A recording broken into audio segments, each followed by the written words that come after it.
in the city. Food is often cheaper too, especially if you grow your own vegetables. Your own vegetables? That's very country. It is, but it's also healthy and fresh. You know exactly where your food comes from. Okay, but Zara, country life must have some disadvantages too, right? Of course, it's not paradise. Tell me the truth. What are the problems? Well, the biggest problem is you're far from everything, very isolated. Isolated means you're alone, far from other people and places. Yes, the nearest supermarket might be 20 kilometers away. The nearest hospital, maybe 40 kilometers. That's far. What if there's an emergency? Exactly. It takes longer to get help. And if you need something urgently, you can't just walk to a store. What about entertainment? Are there things to do? Not really. No cinemas, no theaters, no concerts. If you want entertainment, you have to travel to the city. That sounds boring for young people. It can be, especially for teenagers. They often feel like there's nothing to do. What about jobs? Are there good job opportunities? No, that's another big problem. There aren't many jobs in the countryside.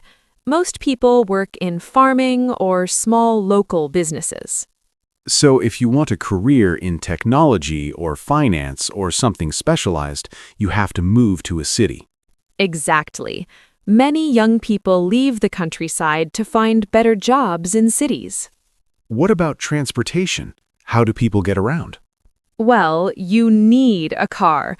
There's no subway, no buses every 10 minutes. Public transportation is very limited. Public transportation means buses, trains, and subways that everyone can use.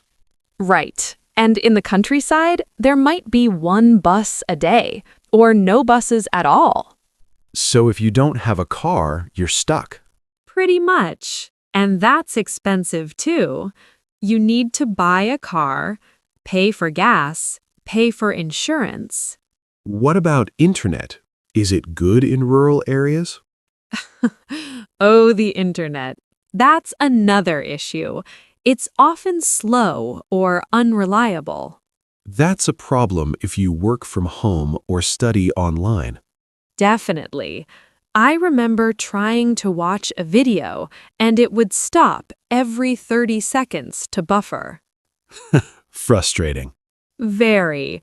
So you see, both city life and country life have good points and bad points. It really depends on what you value, what's important to you personally. Exactly. Some people need excitement and opportunities. They choose cities. And some people need peace and space. They choose the countryside. What about you, Mike? Where do you see yourself in the future? That's a good question. I think I want both. Both? How does that work? Well, I'd like to live in a city for work and opportunities, but have a small house in the countryside for weekends. Oh, like a vacation home. Exactly. Best of both worlds. I can enjoy city life during the week and escape to nature on weekends. That's actually a great compromise. What about you in the long term? Maybe when I retire, I'll move to the countryside permanently, when I don't need to commute to work anymore. Commute means travel to work or school every day, like your daily journey to the office. Yes, commuting in cities can take so much time. An hour each way, sometimes more. That's 2 hours every day just traveling. Exactly. So when I don't need to commute, I can live anywhere, and I'd choose somewhere quiet and green. That makes sense. I used to think I wanted to live in a big city forever, but now I'm not so sure. What changed? I miss the simplicity of country life. The fresh air, the stars at night, the friendly neighbors. So you want to move back? Not right now. I like my job and it's in the city, but maybe in a few years I'll look for something smaller. Like a small town, not a village, but not a big city. Exactly. A small town with maybe 50,000 people. Big enough to have shops and restaurants, but small enough to feel like a community. That sounds perfect, like a middle ground. Yes, you get some convenience, but also some peace. The best balance. I like that idea. Now let's help our listeners practice talking about this topic. Good idea. Let's share some useful phrases. If someone asks you, "Where do you live?" you can say, "I live in a big city," or "I live in the countryside." You can also be more specific. I live in a suburb. A suburb is an area near a city, but quieter and more residential. Residential means there are mostly houses, not offices or factories. Right. Or you can say, I live in a small town in the mountains, or I live near the beach. What if someone asks, "Do you like where you live?" You can say, I love it. It's very convenient and there's always something to do. Or, "It's okay, but it's too crowded for me." Or even, not really. I prefer quieter places. What about talking about preferences? How do you say what you prefer? You can say, I prefer city life because I like being around people. Or, "I prefer the countryside because I value peace and nature." You can also say, I enjoy city life, but sometimes I need a break from the noise. That's honest. What if you're comparing the two? You can say, cities are more exciting, but the countryside is more relaxing. Or, the countryside is cheaper, but cities offer more opportunities.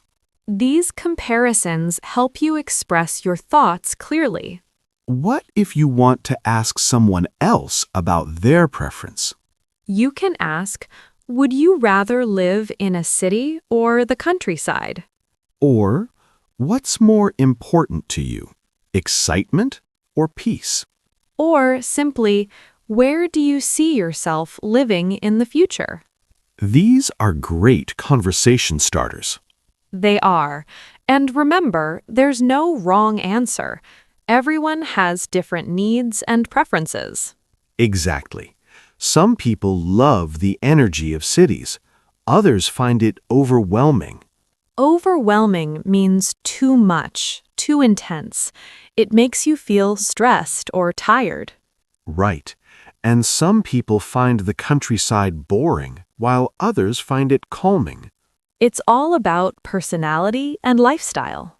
So, before we finish, let's review what we talked about today. We compared city life and country life. We talked about the advantages and disadvantages of each. Cities offer convenience, variety, entertainment, and job opportunities, but they're crowded, noisy, expensive, and polluted. The countryside offers space, clean air, peace, and lower costs, but it's isolated with fewer jobs, limited services, and less entertainment. Both have pros and cons. The best choice depends on what you value most. And remember, you don't have to choose forever. Many people move between city and country at different stages of life. That's true. Your needs change as you get older. Exactly. Now, we have a question for all of you listening today. We want to hear from you. Where do you live, and do you like it? Do you live in a big city, a small town, the countryside? Tell us in the comments. Write 1 or 2 sentences. For example, I live in a big city and I love the energy, but sometimes it's too loud. Or, I live in a small village and I enjoy the peace, but I miss having restaurants nearby. We read every single comment. We love learning about your lives and where you're from. And writing in English is excellent practice. Don't worry about making mistakes. Exactly. Just share your thoughts with us. And if you enjoyed today's conversation, please subscribe to Everyday English Academy. Click that subscribe button so you don't miss future episodes. We have so many fun topics coming up. And give this episode a like. It helps us create more content for wonderful learners like you. Share this with your friends who are learning English. Let's grow our community together. Thank you so much for spending time with us today. You're doing amazing work with your English. Keep practicing, keep learning, and keep going. You're getting better every single day. Whether you live in a city or the countryside, we hope you're happy where you are. And if you're not, well, maybe it's time to think about what you really want. Good advice, Sarah. We'll see you very soon in our next episode. Until then, happy learning, everyone. Goodbye. Bye.